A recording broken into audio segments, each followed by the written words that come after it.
is next. Andrew in Sheffield, UK. And I know that I pronounce everything in the UK wrong. So, Hi, guys. How are you? You pronounced that okay. Okay.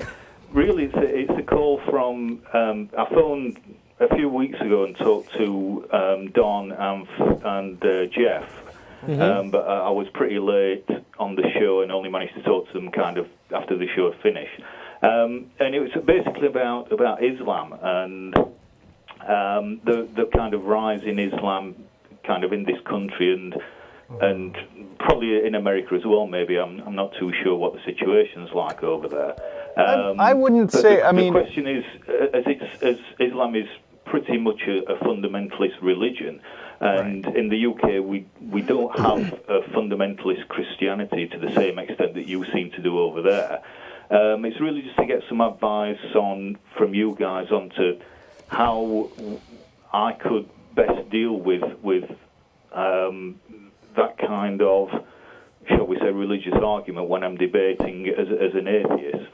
Oh, you actually get chances to talk to fundamentalist Muslims a lot, huh? From my point of view, and you still have a head, Muslims are pretty fundamentalist, and so I work in education, so I come across quite a few members of staff who are actually, quite devout Muslims, really. See, it sounds to me like a different situation there than here, because here, I think most Muslims in the United States find themselves having to stay pretty low-key. Well, it's less than 1% of the population here. Yeah, it's a very small percent of the population, and in general, it seems like the Muslims I come into, first of all, we hardly get anyone ever calling the show as a Muslim.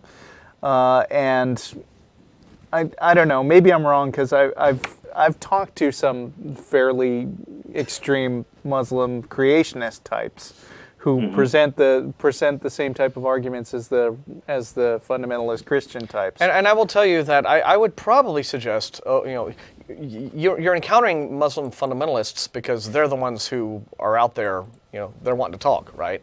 Yeah. I think probably realistically... I may have been a little bit wrong in kind of labeling them all together as all fundamentalists. Obviously, that includes quite a range. The ones that I talk to do accept evolution, and really they are on the way to, shall we say, secularism to a certain extent, but not to the same level that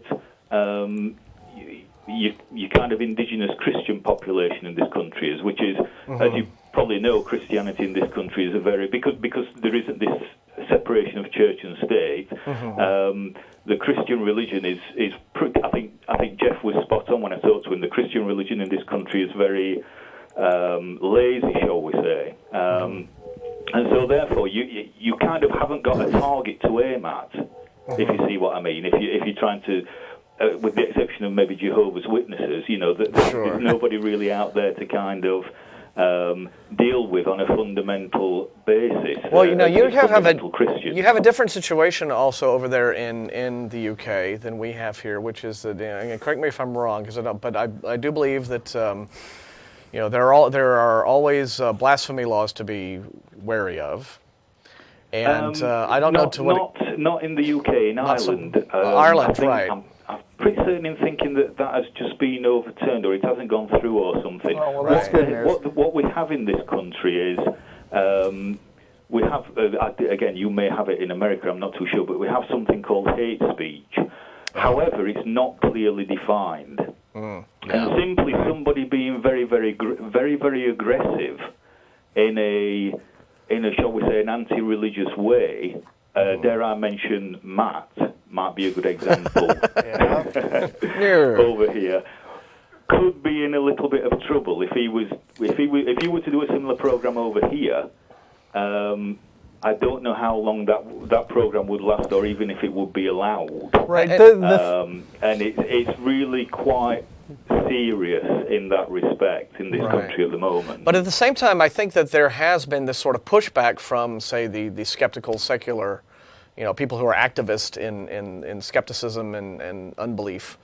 because we recently had the situation with Simon Singh. I don't want to kind of say that it's all going one way. Right, but you have the situation with, like, Simon Singh recently was sued by a group of homeopaths under he suffered a libel suit.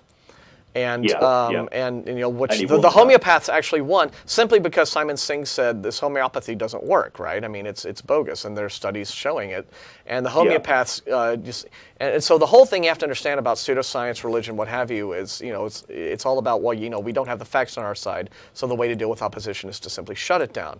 And there are laws over there that in the UK that I do think sort of make it easy for that kind of shutting down of dissent of certain beliefs easier. And what recently happened was that the suit against Simon Singh, he finally got, that was thrown out finally, or overturned, or reversed, or what have you. And and that was a really terrific victory over there and so now there's a big push in the UK for libel reform. I think the problem with that is that it should have been a lot clearer than what it actually was, and it took an immense amount of money and of different lawyers all working behind the scenes or whatever to try and get that through in what was really, or shouldn't have been, a very complicated case. And I think that's the huge problem, that in this country there seems to be a lot of spin put on everything, whether it's religious or political or spin regarding law or whatever. And in America, from watching your program and many other programs, you seem to say it like it is a whole lot more than we do over here. Yeah, that's kind of the trade-off. Credit to you, actually. It's kind of the trade-off, is that it's kind of a breeding ground for BS. I mean, it's there's this enormous emphasis on freedom of speech and freedom to say any nonsense that you want, which I love. I think it's great. But that actually makes it easier for a million different splinter religions to form and all be at odds with each other. And you could say that's actually a good thing because they all keep each other in check. And what we have here in the States, we have hate crimes legislation. But we don't have hate speech legislation because that runs up against our First Amendment. But what you hear every time, hate speech legislation, every time it is brought, up to, before, whenever anything like that is attempted to get through here, the groups always going up against it are going to be the Christian fundamentalists, the right-wing conservative politicians, because they will equate the hate speech with hate crimes. They'll say, oh, well, they wanted to, well, it's a precious part of our beliefs that homosexuality is a sin, and so if this law comes through, then you're going to censor us from the pulpit. It's like, well, no. You can continue to be raving, idiotic homophobes from the pulpit, right? You just can't engage in hate crimes, right? You can't incite people to go out and beat up the gays, right? That's a different thing. Right. So it's the actions that are different from speech. And what you seem to be saying is that there's not, that distinction isn't so clear cut. And it's important to me that these... It boils down to, if somebody feels, or if a large enough group of people feel that they have been offended in some way, it gets back to this point of being offended, and they kick up quite a bit of a fuss, then usually the law comes down on their side. Okay, well, it sounds like what... seems to be the way that it's gone over here over the past few years. Well, then I think that UK atheists and skeptics need to play that game, then. If it's working for them, it should work for you. Okay, I see where you're going with this. You should say, we are offended at these intrusions of religious indoctrination into the educational system. We are offended by, the way in which... we are not allowed to speak our minds, and that we have to be confronted with this threat of, they're blowing up the subways. Good Lord, where will it end? Right?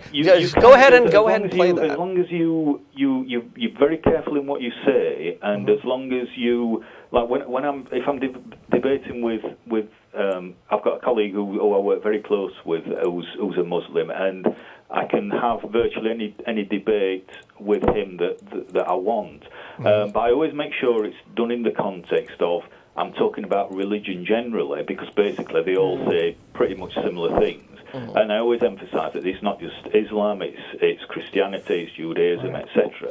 And it seems to be pretty fine with that.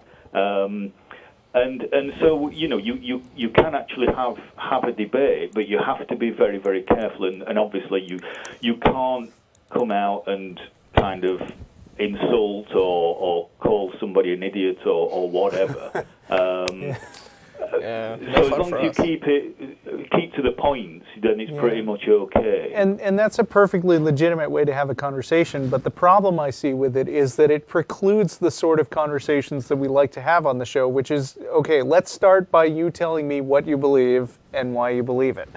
I mean, I don't think you can I don't think it's an easy task to argue with religion as a giant block of stuff that all religious people believe, because there isn't any particular thing. I mean, there is no unifying central theme that ties together both fundamentalist Muslims and Unitarian Universalists and Jainists and whatever. Yeah. I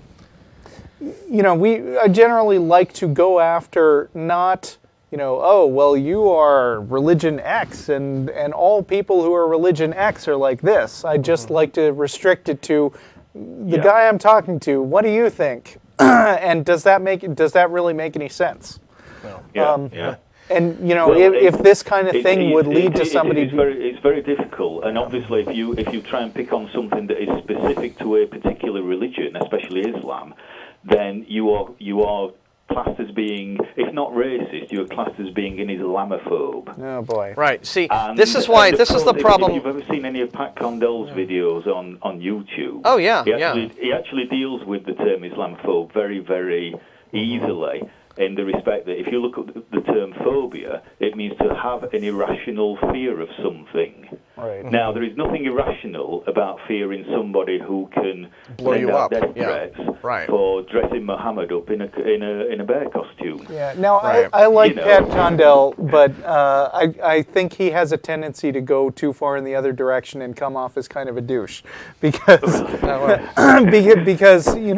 he actually winds up advocating a lot of things that don't make any sense to me. Like, we should just eliminate radical Islam, and we should start with not letting anybody wear burqas ever. And I'm not comfortable with that. I think you've got to understand the British mentality or the European mentality to understand where Pat's coming from with that. It's quite often when Muslim women, you get a strong impression that when Muslim women are or anybody really is wearing any kind of religious clothing, that it's worn with a certain kind of intent. Okay. And it's worn with an intent to separate them from the rest of society. Right, but I mean, I don't even care about that. I mean, I care about people being free to do what they want. I mean, my point of view is, you're free to wear your silly little headgear, and I'm free to call it ridiculous to your face. Exactly. And you don't have that. And the problem that the problem I have with what you're talking about when it comes to you just have to watch what you say. Right then and there, what you've got now is a system that is already sort of skewing any kind of. You have a really false arena for debate there. Because you really cannot. Once you say you're free to debate, and this is why I would say, I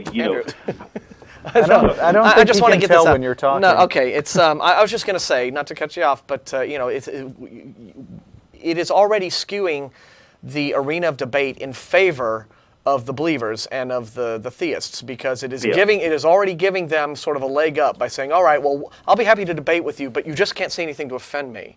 Well, right then, I don't think you can have an honest debate, and that's not really the sort of thing I'm interested in. And I think that is kind of a thing that you sort of need to change. Yeah. It's like we are free to offend each other. Nobody has the right to go through life expecting never to be offended by everything, or anything at all. 100%. And so that, I think, is a basic thing that has to change. All I would say, guys, is just hang on to that First Amendment, because it is so absolutely vital. Mm-hmm. It really is. All right. Well, we wish you luck with all of it, Andrew. And it's great talking to you. I like the show, and I'll keep watching, and I'll send you a few emails, etc. Okay. Thanks, Andrew. Thanks. Oh, I'm feeling so patriotic right now. I just want to wrap myself up in a flag, which of course would be desecrating it, but That's still. true. No. But he has a good point. It's what I was going to say earlier. That there are a lot of rank and file Muslims who aren't out there, waving the sword for Allah. We had when I was a little boy, we lived in Dubai, which back then was not what it is today. Sort of the Disneyland business of the Middle East. mecca. Right. Yeah. They're just skyscrapers. We're lucky. They've got the indoor ski resort now, right? Oh yeah, that's awesome. I want to go there. It's berserk. And I also want them to go bankrupt and so that all that stuff's cheap and you can have like an 8,000 square foot villa. Yeah, for, sure, right. No, but we had our houseboy, right, and we would find him like during Ramadan. Okay, like sneaking food out of the fridge, right, at night, middle of the night. So it's just, there's regular folks, right, who just don't really. They kind of like, well, I have to live with this, but sort of. So in terms of like all Muslims being these fundamentalist Islamists, well, that's not really the case. But again, what you have are the worst noisemakers. Just cow everyone else, make everyone else afraid, and they just intimidate everybody. Yeah, and you kind of have that here too with the Christians. Yeah, but not so much, right? Because again, Christians still don't have the reputation. I mean, okay, you get the guys walking in and shooting abortion doctors, but you still don't have the reputation for violence is not as strong as it is with Muslims, and so it's a tricky situation. He said. I liked your idea, though. I wanted to say, which is to play the system by just trumping up being offended by everything. Right. Because I mean, if you're not gonna be able to change the rules, then I'm a very strong proponent of using the rules to your best advantage. Yeah, to show how ridiculous the rules are. Right. Right. So okay.